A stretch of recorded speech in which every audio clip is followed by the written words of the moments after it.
దళిత ద్రోహిని CM Jaganmohan Reddy Mandapeta నుండి పోటీకి కొనసాగించడంపై మండిపడ్డారు కాకినాడ జిల్లా టీడీపీ నేత మహాసేన రాజేష్. వైసీపీ అభ్యర్థి తోట త్రిమూర్తులు దళితుల మీద దమనకాండ చేశాడని, ఆయనకు కోర్టు విధించిన శిక్ష చాలా తక్కువని అన్నారు.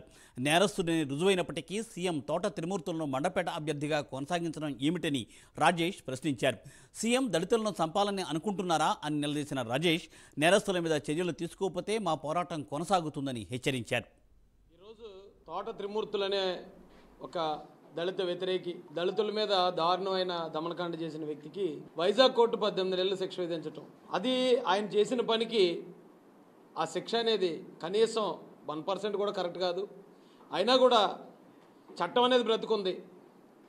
తోట త్రిమూర్తులు అనే వ్యక్తి 1997లో దళితులకి శిరోముండనం చేయించాడు, కనుబొమ్మలు గీయించాడు అనేది ఈ రోజున కోర్టు వారు కన్ఫర్మ్ చేశారు.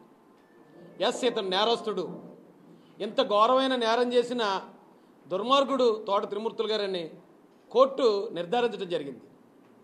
అయితే దళితులు మా మేనమామలు అని చెప్పుకుంటూ వచ్చిన మా మేనల్లుడు జగన్మోహన్ రెడ్డి దళితులకి ఇంత ఘోరమైన అవమానం చేసిన తోట త్రిమూర్తుల్ని మరి ఇప్పుడు మండపేట అసెంబ్లీ అభ్యర్థిగా కొనసాగిస్తున్నాడా, లేదా అతన్ని ఆ అభ్యర్థిత్వం నుంచి అలాగే పార్టీ నుంచి సస్పెండ్ చేస్తున్నాడా?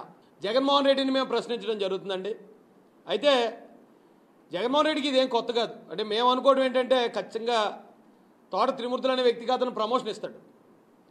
ఇక్కడ దళితుల మీద ఎవరైనా దాడి చేస్తే, దళితులను ఎవరైనా చంపితే, శిరోమండనాలు చేస్తే అతనికి వాళ్ళకి ప్రమోషన్లు ఇచ్చే